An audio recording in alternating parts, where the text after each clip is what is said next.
Good afternoon, welcome to my channel. My name is Felipe. I'd like to invite you to subscribe to the channel. If you like this video, give us a like, share this video with your friends, start the notifications. If you go in by internet, choose the link below at Amazon.com and Shopee. Don't forget, follow me on Twitter, Facebook, Instagram. Please support the channel with donations. Thank you very much.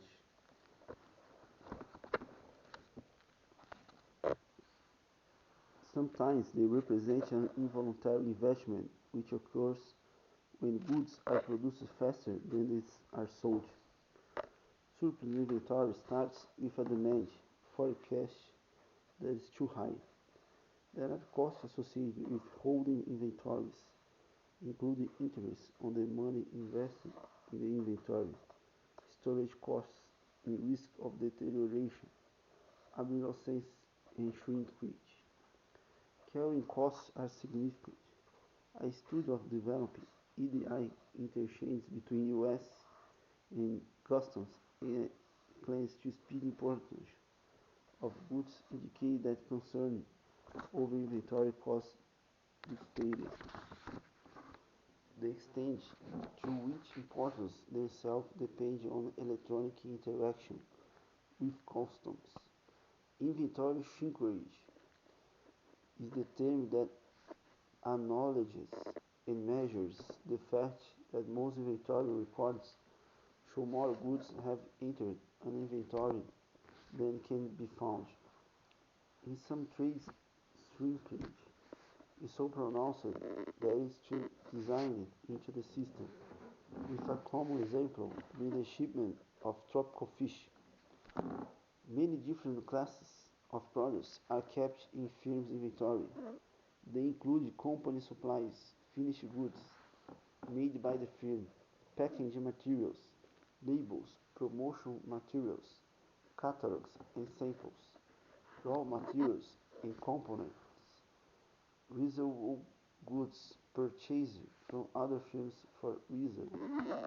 A firm that manufactures air cleaners may buy filters from an outside source.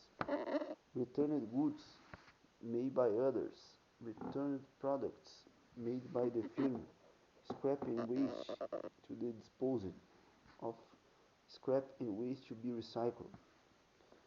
Spare parts traded in goods of a competitor's brand.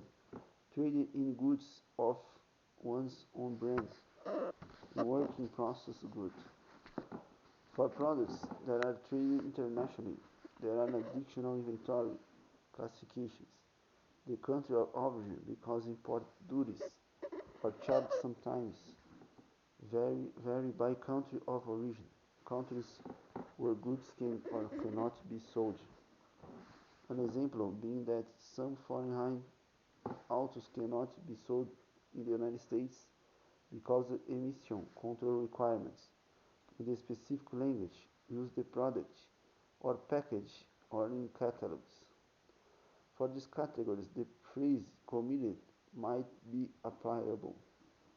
Committed inventory is pledged for a certain market, use or customer, and cannot be freely drawn or for any other purpose. Maintain accurate records of international because pipeline through which the products travel and the fact that there are many more places where the inventory can hide. It's vital to understand how inventory ages at each of these hiding places. Then local guidelines should be established for maximum holding periods, when to ship stuck inventories back to the factory, and when to ship them to an alternative customer.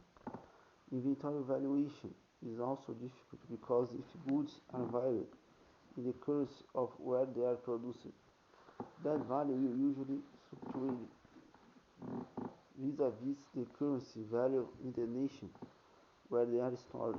Import quotas also affect the value because goods that have been admitted under the quota may be sold, whereas those outside the quota must wait. Some international companies use a company currency for consistency. There are different standards for maintaining inventories through the world.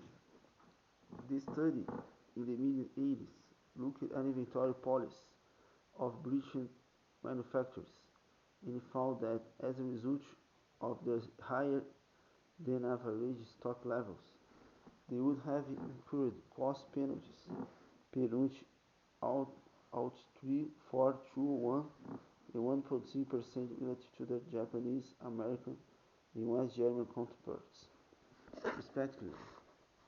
Factors guide for international variation in manufacturing stock levels include industrial structure, length and reliability of lead times, proximity to international markets, material sources, cost of storage space, standard of inventory management, nature of quality control system, diversification of product ranges, cyclical activity in the national economy, government economic policy, structure of the distribution system, and speed and reliability of transport. Traffic management. The planning, arranging, and buying of international transport service needed to move a firm freight is known as traffic management. It's probably the single most important element for international logistics. The traffic manager is concerned with freight consolidation, carrier rates and charges, carrier selection, carrier documentation, tracing and expedition, loss and damage claims, demurrage and detention, movement of hazardous materials, employee moving service, and use of private carriage.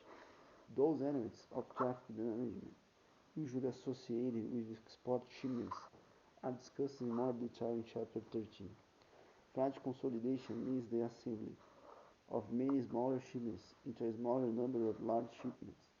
The reason for this is that the carriers charge less per pound for handling larger shipments, because less paperwork and individual handling are involved.